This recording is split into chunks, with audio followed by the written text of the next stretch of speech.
ব্যবস্থা ভাঙে তার বক্তব্য নিয়ে আসছেন।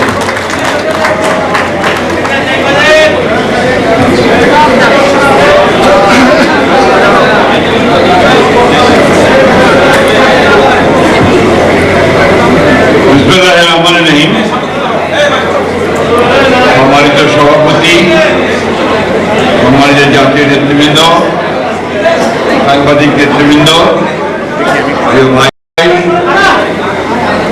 আমাদের রুহুল আমিন গাজী ভাইকে আমি স্মরণ করতে চাই এই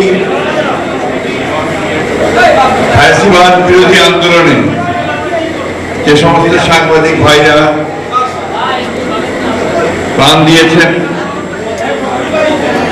নির্যাতিত হয়েছেন, নিপীড়িত হয়েছেন তাদের, এবং একই সঙ্গে আমাদের যে ছাত্র জনতা যারা এই আন্দোলনে শহীদ হয়েছেন তাদের প্রতি আমি গভীর শ্রদ্ধা জানাচ্ছি।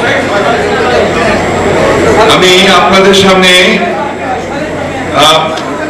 দুঃখের সঙ্গে বলতে চাই যে বাংলাদেশের গণতন্ত্রের মাতা দেশনেত্রী বেগম খালেদা জিয়া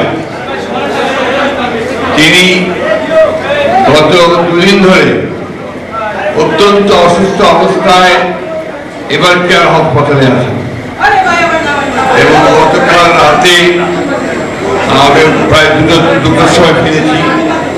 তখনও ডাক্তাররা চেষ্টা করছিলেন, কাজ করছিলেন। আমি অনুরোধ করবো আপনারা সবাই তার আশু ও মুক্তির জন্য দোয়া করবেন। পাওয়ার সাহেব সঠিকভাবে বলেছেন যে সাংবাদিকদের তাদের নিজস্ব যে দাবি দাও, তাদের নিজস্ব যে কাজ এবং ইউনিয়ন যে মূল যে কাজটা, তাদের দাবি দেওয়া নিয়ে মালিক পক্ষ সরকারের সঙ্গে কাজ করা, সেটাই প্রত্যেক বোধহয় সবচেয়ে বেশি গুরুত্ব দেওয়া উচিত। কোন রাজনৈতিক দলের ভিত্তি করে সমস্যার সমাধান হয় না। আপনারা যদি কেউ বিরোধী দলই বলেন বা সরকার দল বলেন, তাহলে সেটা করতে হয় না। গত 15 বছরে ফ্যাসিবাদ অর্থাৎ শেখ হাসিনা অত্যন্ত পরিকল্পিত হবে আপনার গণমাধ্যমের এই জায়গাটাকে একদম ধ্বংস করে দিয়েছে। আমি অনুরোধ করবো আপনাদেরকে নেতৃবৃন্দকে সেই জায়গা থেকে আপনারা দয়া করে বেরিয়ে আসার চেষ্টা করেন।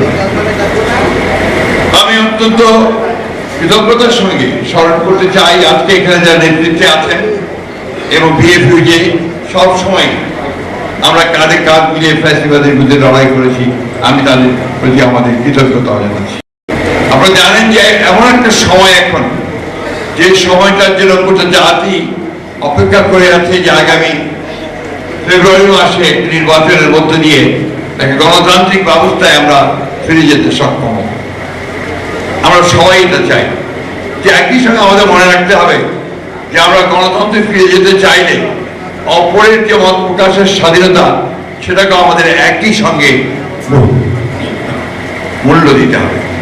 কারণ আমি কিছুক্ষণ আগে কথা বলছিলাম কবি আইসিদের সঙ্গে, ঐক্য তো থাকবে, মূল জায়গায় ঐক্য থাকবে, কিন্তু ভিন্নতা তো থাকবে।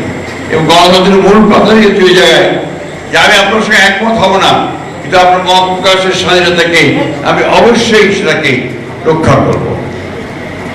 দুর্ভাগ্যজনক ভাবে আমাদের দেশে ভিন্ন মত পোষণ করলেই তাকে শত্রু মনে করা হয়, তার সম্পর্কে বিভিন্ন রকম আপনার যত রকমের আপনার মিথ্যা অপপ্রচার চালানো হয়।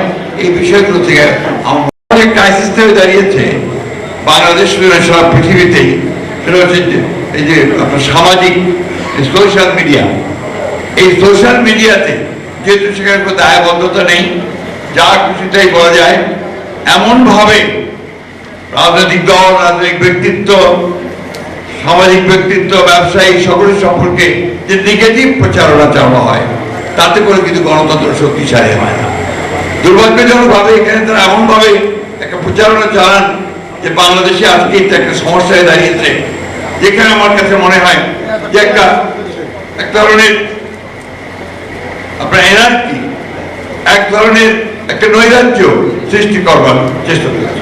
মব ভায়োলেন্স তৈরি করা হচ্ছে, মানুষের বিরুদ্ধে মিথ্যা প্রচারণা করা হচ্ছে, একজন মানুষকে ভিন্নভাবে প্রচার করা হচ্ছে, যা নিঃসন্দেহে আমাদের গণতান্ত্রিক যে যাত্রা, সেই যাত্রাতে কিন্তু আমরা বাধাগ্রস্ত হচ্ছি। আপনারা সবাই জানেন যে বিএনপি প্রমাণিত একটি রাজনৈতিক দল। বিএনপি সেই রাজনৈতিক দল যে 1975 সালে যার প্রতিষ্ঠাতা শহীদ জিয়াউর রহমান, তিনি একদিনের শাসন ব্যবস্থা থেকে বহুদলীয় শাসন ব্যবস্থা নিয়ে এসেছিলেন। সমস্ত পত্রিকাগুলোকে খুলে দিয়েছিলেন, গণমাধ্যমের স্বাধীনতাকে নিশ্চিত করেছিলেন। ঠিক একইভাবে পরবর্তীকালে আমাদের নেত্রী দেশনেত্রী বেগম খালেদা জিয়া গণমাধ্যমের স্বাধীনতার জন্য যা কিছু করা দরকার তিনি চেষ্টা করতেন। আমরা আমাদের 31 দফায় খুব পরিষ্কার করে বলেছি আমরা নিশ্চিত করব গণমাধ্যমের স্বাধীনতা, অর্থাৎ একেবারে পুরোপুরি ইন্ডিপেন্ডেন্ট যেন থাকবে, স্বাধীন থাকবে, সে বিষয়টি আমরা নিশ্চিত করব। এ ব্যাপারে আমাদের কমিটমেন্ট পরীক্ষিত, নট দ্যাট যে আমরা শুধুমাত্র কথার কথা বলে আমরা এই কথাগুলো বলছি, এটা আমরা আমাদের পরীক্ষার মধ্যে নিয়েছি। এখানে এক ভাই বলেছেন চ্যানেল আইয়ের কথা। চ্যানেল আইকে আপনার বিএনপির সঙ্গে জড়াচ্ছে কেন? দুঃখিত, চ্যানেল ওয়ান তো তাকে তো জড়াচ্ছে কেন? এটা একটা প্রাইভেট অর্গানাইজেশন, ব্যক্তি মালিকানাধীন প্রতিষ্ঠান। প্রতিটি আপনার হাউলি কিন্তু ব্যক্তি মালিকানাধীন রয়েছে। এখানে তো রাজনৈতিক দলকে সম্পৃক্ত করাটা আমার মনে হয় সঠিক হবে না। আমরা এই জায়গাগুলো আপনাদের বিবেচনা করা দরকার। আর সবচেয়ে বড় জিনিস যেটা কি, আপনি যদি আপনার অধিকার আপনার ইউনিয়নকে আরো শক্তিশালী হতে হবে, আপনাদের সক্রিয় দাঁড়াতে হবে। কোনো দলের লেজবৃত্তি না করে আপনাদেরকে দাঁড়াতে দেখবে যে আপনার অধিকারটাকে আপনি আদায় করতে পারবেন।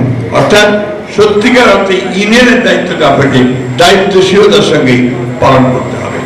আমি এই বক্তব্য দীর্ঘ করবো না, কারণ আমাদের একটু পরে নামাজের পরেই আবার ম্যাডামের রোগ মুক্তির জন্য দোয়ার একটা অনুষ্ঠান আছে। আমি আশা করব যে আজকে এই সম্মেলনের মধ্যে দিয়ে সাংবাদিক, বাংলাদেশের সাংবাদিক জগতে, সেই সমাজে একটা নতুন একটা ধারণা সৃষ্টি হবে। সেই ধারণাটা হচ্ছে যে আমরা বাংলাদেশকে সত্যিকার অর্থেই একটা গণতান্ত্রিক রাষ্ট্রে পরিণত করব। আমরা বাংলাদেশকে সত্যিকার অর্থেই একটি শক্তিশালী একটা অর্থনৈতিক ভাবে সমৃদ্ধ, একই সঙ্গে পরামর্শ সহিষ্ণু একটি রাষ্ট্র হিসেবে গড়ে তুলতে সক্ষম হবে।